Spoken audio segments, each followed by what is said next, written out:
de prensa. E é ali que era no lugar de prensa, aonde eles prensavam a oliveira até que o azeite escorresse. E era nesse lugar que a oliveira verdadeira, Jesus, seria prensado, massacrado. Ali começou a primeira angústia de Jesus, no Getsemane. E enquanto os discípulos olhavam e ficavam pensando e se perguntando, mas por que temos que orar por um homem que estava no barco, levantou as mãos para o céu e disse: aquieta vento, emudece, e o tempo mudou de repente? Esse homem precisa mesmo da minha oração?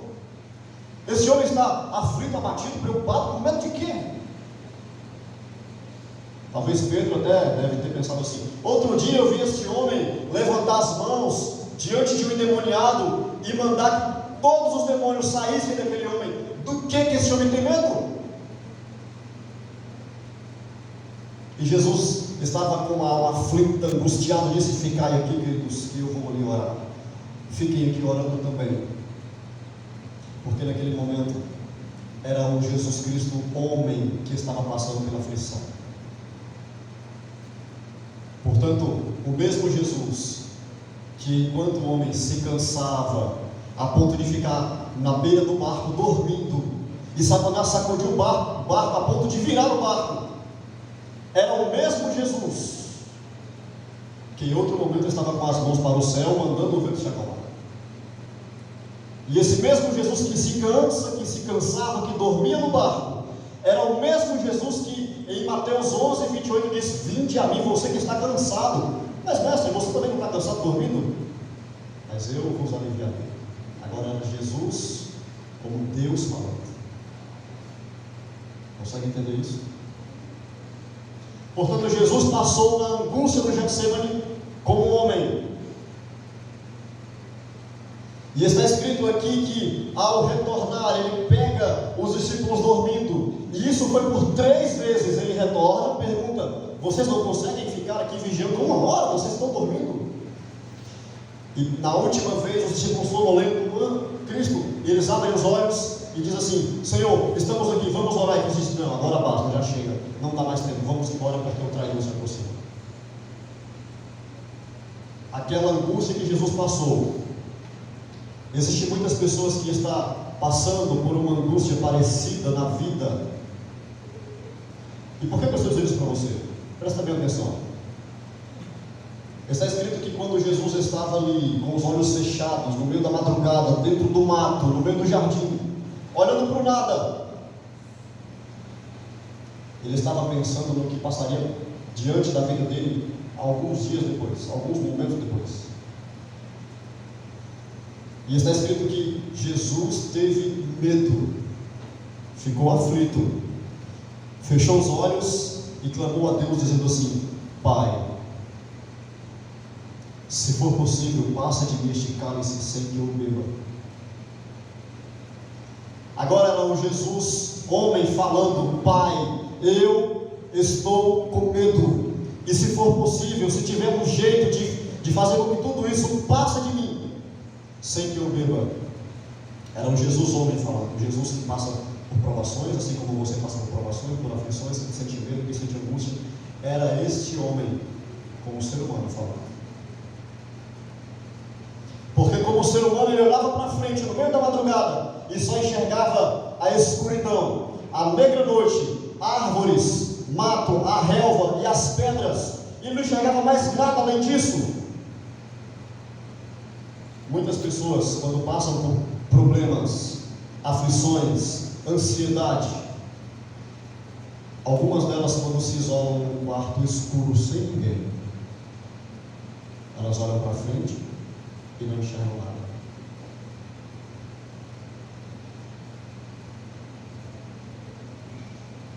E quando olham e não enxergam nada, às vezes tem 2 coisas que eu fico pensando. A primeira é: a repreensão de Deus dói muito quando Deus repreende alguém, mas o silêncio de Deus dói muito mais. É uma verdade. Então, quando alguém se isola e se tranca e não consegue enxergar nenhuma resposta, e até fala com Deus, e parece que Deus abandonou essa pessoa, parece que Deus não fala mais nada, Deus está em silêncio. Esta pessoa começa a imaginar que está se afundando num poço sem fundo, numa escuridão que ela não consegue ver luz nenhuma. Parece que Deus se esqueceu. Eu acabei de pregar agora numa igreja, eu estou vindo de uma igreja, acabei de pregar 6 horas da tarde, e eu falei, a irmã, quando eu estava lá, acabei de falar isso lá, preguei sobre o livro de Zacarias, falei assim, Deus se lembra, Deus não se esquece. Ouça bem o que eu vou dizer para você. Embora pareça que o silêncio de Deus está doloroso, embora pareça que Deus não está falando nada com você,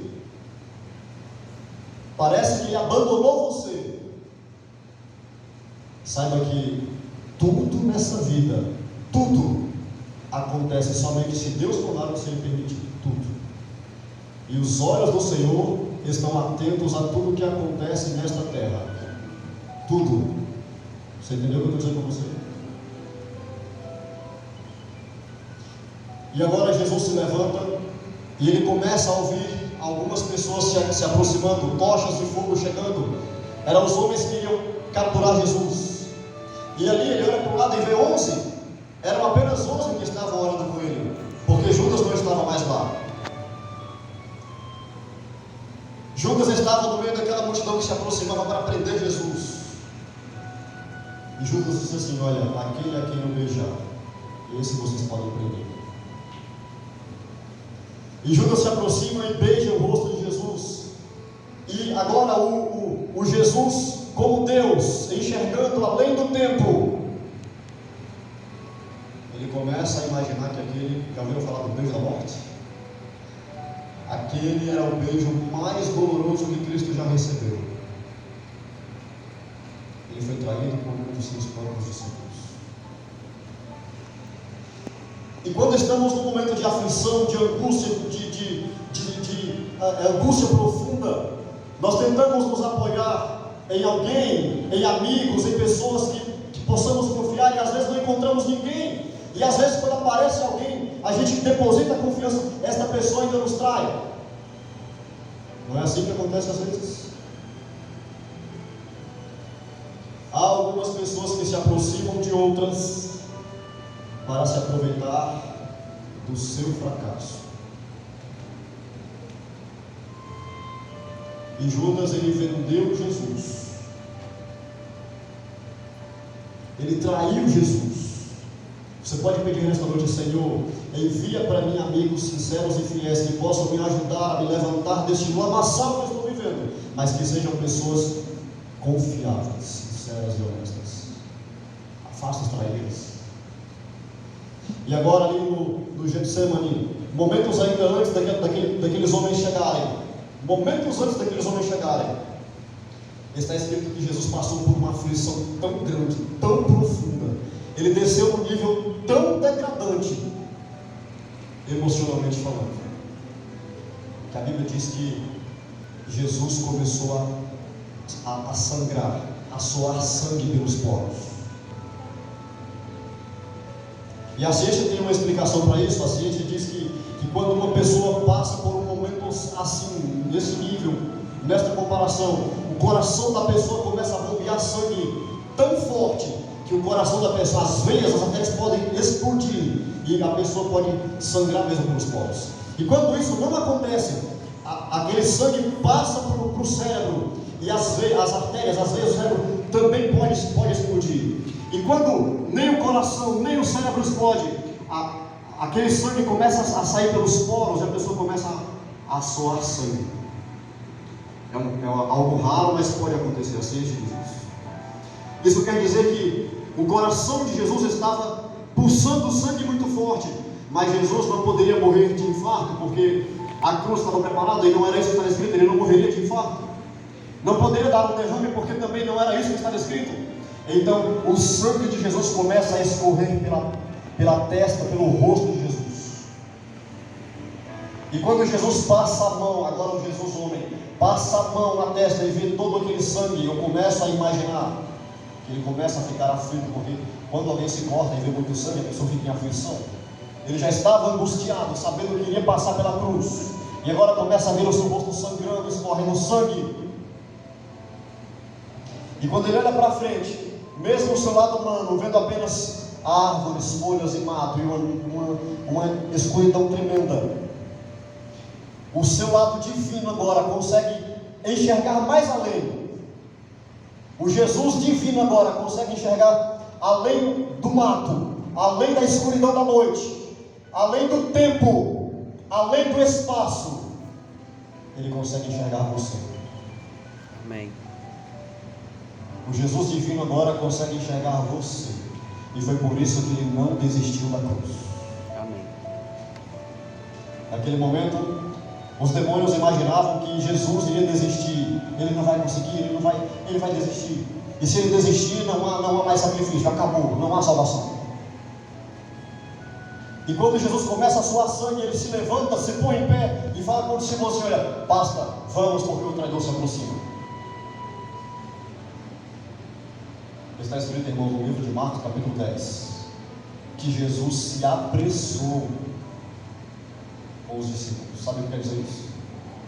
Ele se apressou, ele foi andando apressadamente e passou na frente dos discípulos e foi andando apressadamente. Quando você vê um grupo de pessoas andando e alguém passa na frente apressado, o que isso quer dizer? Quer dizer que essa pessoa está com pressa de fazer alguma coisa. Cristo tinha pressa para morrer? Alguém tem pressa para morrer? Cristo tinha pressa para salvar. Ele tinha pressa para fazer aquele momento se consumar logo. Quando ele disse: Pai, se possível, passa de mim este cálice sem que eu beba, tem uma vírgula lá. E a sentença continua dizendo assim: olha, porém, não seja feita a minha vontade, mas sim a tua. E foi aquela vírgula, aquele ponto de respiração, que fez Jesus prosseguir, ir um pouco mais além. E agora pegam ele, aprisionam ele, e agora Jesus começa a ser levado de um lado para o outro, de Anás para Caifás, de Pilatos para Herodes, e todos ali estavam agora pensando assim: o que faremos com este homem? Na verdade, eles achavam que tinham planejado tudo. Pilatos sabia que era a festa da Páscoa. Ele sabia que todas as pessoas viriam para Jerusalém. E ele estava preocupado, porque ele era um político, e pensando assim: será que a cidade vai comportar tanta gente? E Anás e Caifás, que já estavam com os olhos em Jesus, querendo prender Jesus, estavam falando assim: será que ele vai vir? Será que a gente vai conseguir pegar ele aqui? E Jesus foi para o Getsemane, ser prensado, ser torturado, passar por uma angústia de alma profunda. E depois, quando chegaram lá e pensaram assim: conseguimos, pegamos Jesus, na verdade, são tão bobinhos que isso já estava planejado desde a fundação do mundo. Então eles não pegaram Jesus, Jesus se entregou para eles. E levam Jesus, e Jesus agora fica como uma peteca de um para o outro, e ninguém sabe o que faz. Na verdade, nenhum deles queria carregar em suas costas a condenação daquele homem. Não, leva para Pilatos, aí ele resolva. Não, eu não sei de nada, leva para Herodes. Cada um ficava jogando para o outro. E quando chegou pela última vez nas mãos de Pilatos, Pilatos tinha uma decisão: o que farei com este homem chamado Cristo? Ele olha para a multidão, e como era comum, soltaram os presos. O preso que seria solto naquela ocasião, ele escolheu Barrabás por um motivo, talvez você não saiba, mas Barrabás, ele era um preso político. Barrabás foi preso porque se levantou contra o governo romano. Além disso, ele tinha outros crimes também. E quando prenderam Jesus, para os escribas ali, era uma afronta. Falar assim: olha, esse homem é o rei dos judeus. Esse homem ali, o rei dos judeus? Vamos crucificar ele então. Se ele for o rei, ele vai descer da cruz. Está escrito que Pilatos não queria matar Jesus. Ele olhou para aquele homem e viu nele alguma coisa diferente. E ele falou assim: olha, já sei, vou mandar dar uma surra nele, de repente aplaca ele desse povo aí e depois solta ele, mas eu não vou matar. e falou assim: está autorizado, vamos açoitá-lo. E começaram a chicotear Jesus. O chicote tinha 12 hastes, cada uma com uma ponta de chifre de carneiro ou algumas pontas de ferro. E cada vez que dava uma chicotada nas costas de Jesus, ficavam ali 12 marcas nas costas de Jesus. Abria de vez 12 ferimentos, cada chicotada. E se você calcular todas as chicotadas, você vai perceber que ele teve quase 500 ferimentos abertos nas costas. E cada vez que eles levavam chicotadas, alguns dos presos que passavam por isso não aguentavam a 11ª, morriam. E Cristo aguentou todas elas. Pedro aguentou 39 chicotadas. Pedro também passou por isso. E a Bíblia diz no livro de Isaías que Cristo, como ovelha muda levada ao matadouro, ele não abriu a boca, não reclamou. E depois de ter açoitado, Pilatos olhou e falou assim: eu acho que agora eu consegui aplacar a ira do povo, não vou mais querer que eu mate esse homem, vamos soltá-lo. E ele olha para o povo e diz assim: olha, temos aqui então Barrabás.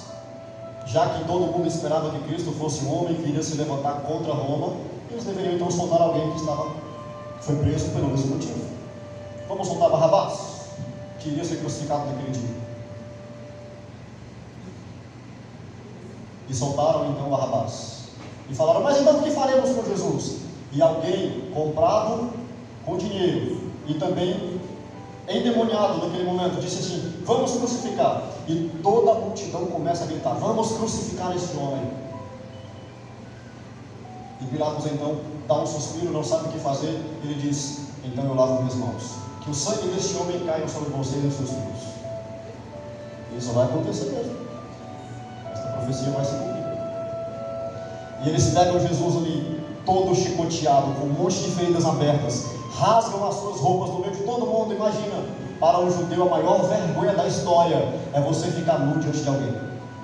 E agora Jesus estava completamente despido. A Bíblia diz, no texto sagrado original, diz que o manto foi rasgado. Ele não ficou com exatamente nenhuma roupa cobrindo a sua nudez. E ele ficou assim diante de sua mãe, diante dos seus discípulos, diante de Lázaro, que ele havia ressuscitado, que era seu melhor amigo. E todos olharam para Jesus naquela situação. E de repente ele cai no chão. E pegam Jesus, enrolam ele no lençol e levam ele, jogam ele num lugar escuro, e ele fica lá durante uma noite, cheio de feridas, cheio de marcas. Aquela era a noite da agonia. No outro dia, tiram Jesus de lá e pegam aquele lençol que tinham colocado e rasgam com muita força. E todo aquele ferimento nas costas que estava grudado no lençol é arrancado, e de uma vez só, todas as 480 feridas abertas de uma vez nas suas costas, de novo. E agora, pega um madeiro, era apenas uma parte da cruz, a parte dos braços, coloca nos seus ombros e começa a chicoteá-lo de novo e fala: agora vamos, você vai ser crucificado. E Cristo começa a subir o Gólgota, o lugar chamado Monte da Caveira, Monte do Calvário, como você preferir. Aquele lugar, as pessoas que só em chegar ali para assistir já sentiam um clima pesado, diferente, e Cristo subindo e já vendo o chão todo ensanguentado por outros criminosos que haviam passado ali também.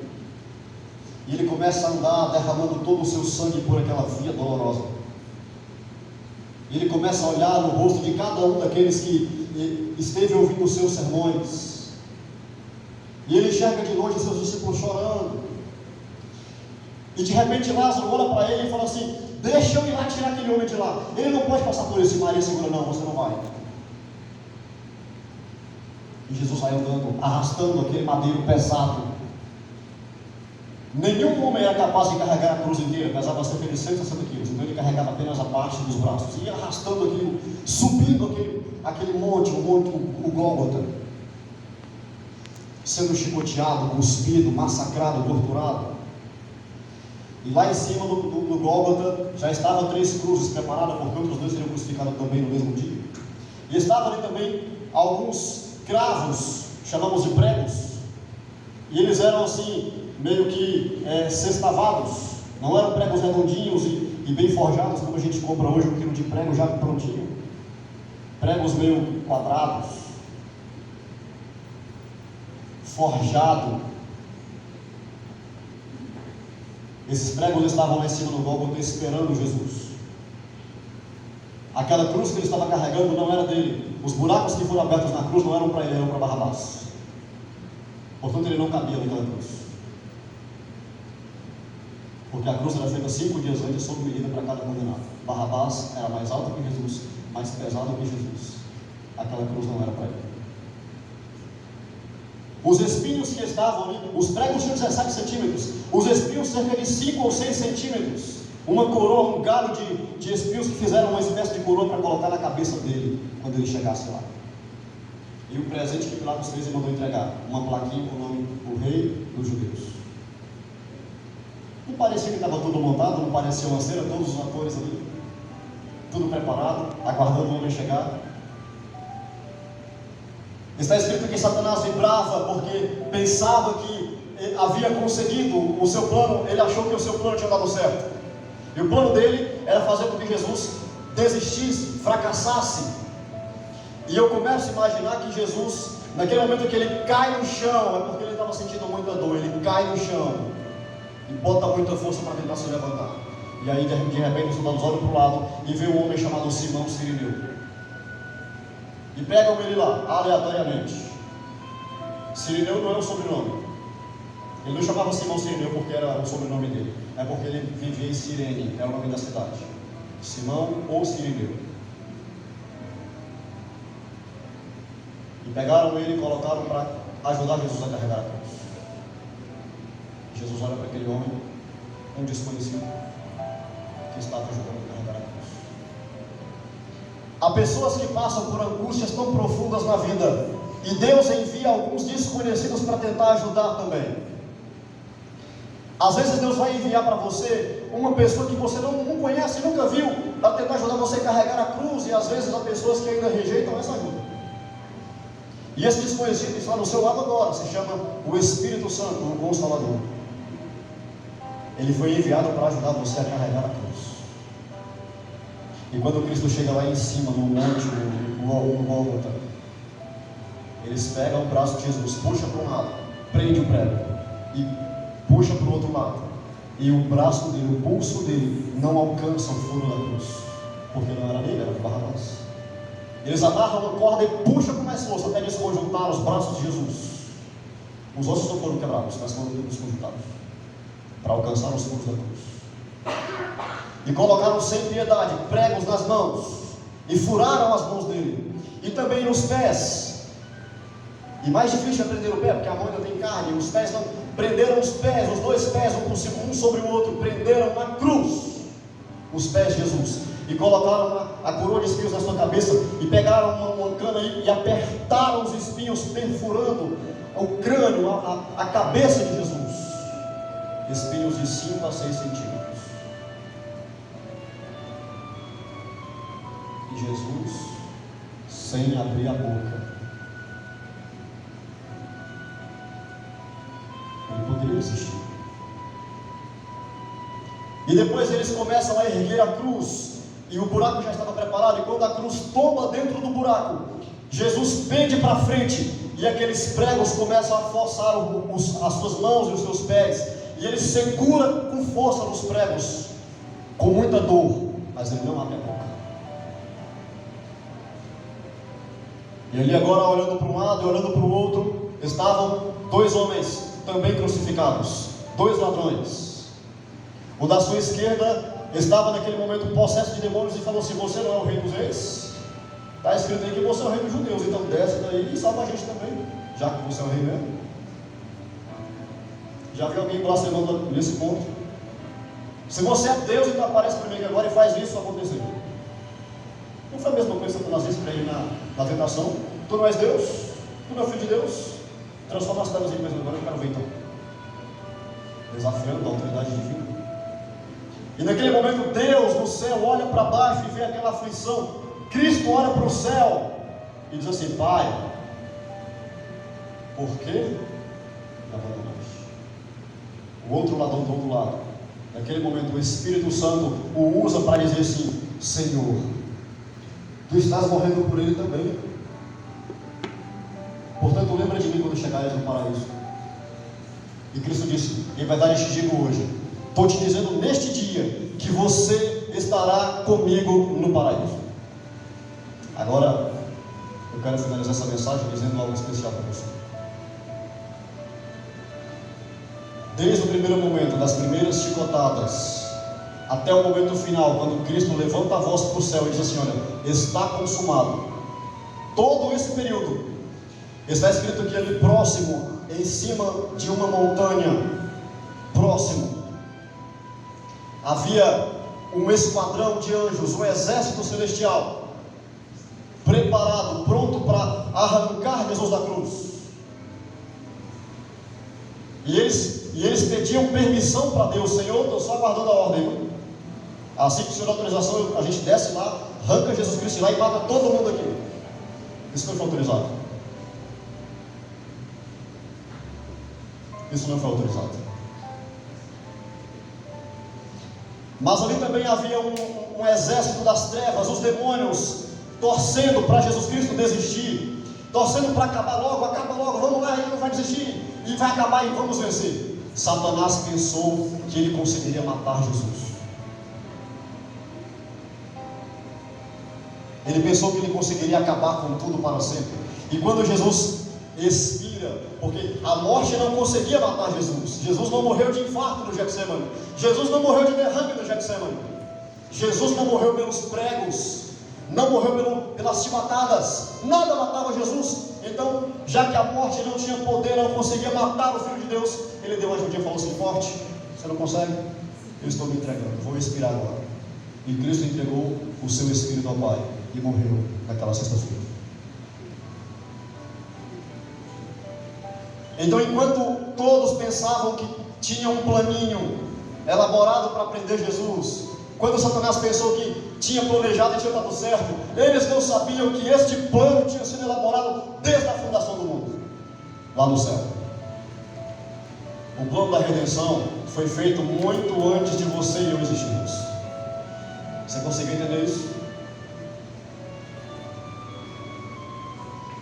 E quando Jesus expirou e tiraram ele da cruz e colocaram na tumba para ficar ali até o terceiro dia, quando ele ressuscitaria, todo o império das trevas começou a vibrar, dizendo assim: conseguimos, matamos Jesus. Eles nunca imaginavam que Cristo fosse ressuscitar. Eles ouviram Jesus falar, mas pensaram que ele estava blefando. Matamos Jesus, coloquei Jesus na cruz, conseguimos. E quando todos os demônios, todo o império das trevas, festejando uma suposta vitória, de repente, no terceiro dia, logo de manhã bem cedo, a pedra que estava no túmulo, sem o auxílio de mãos humanas, começa a se mexer.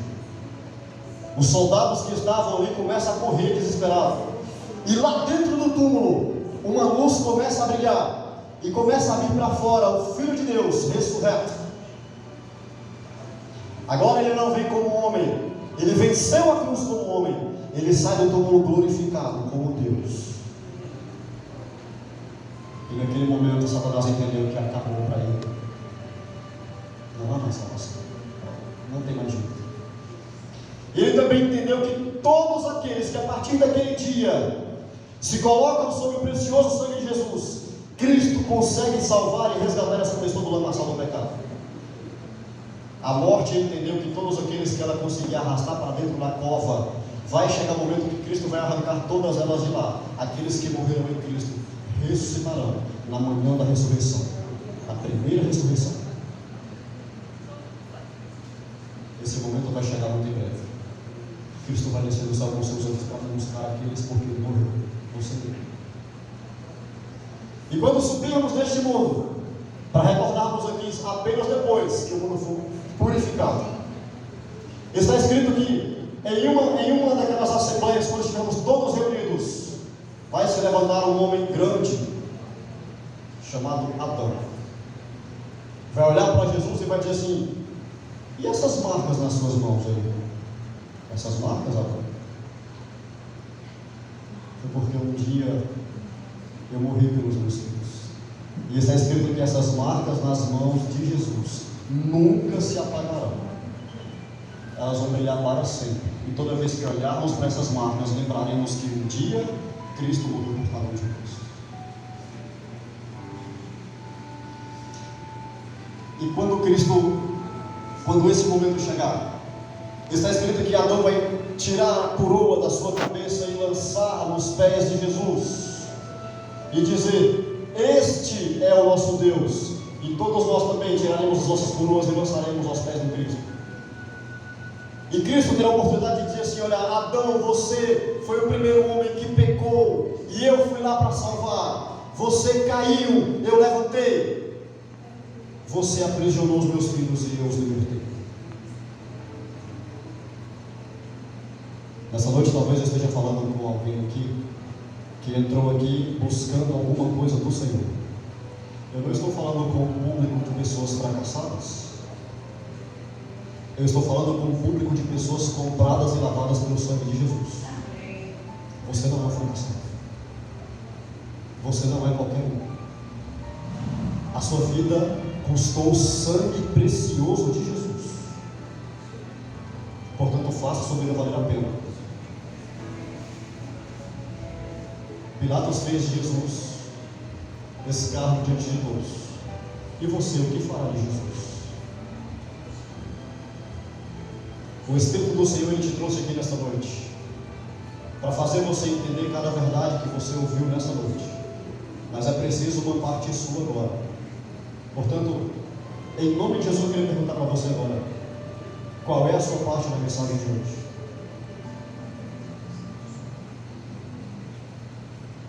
Eu quero convidar aqui a Esther, ela vai louvar a Deus agora.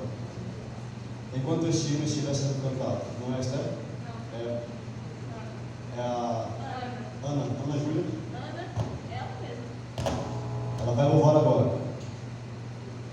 Enquanto ela estiver cantando este hino, eu quero convidar você a pensar em tudo aquilo que Cristo passou por você na cruz e não desistir. E diga para Ele se você o aceita ou não. É uma decisão sua. Em nome de Jesus.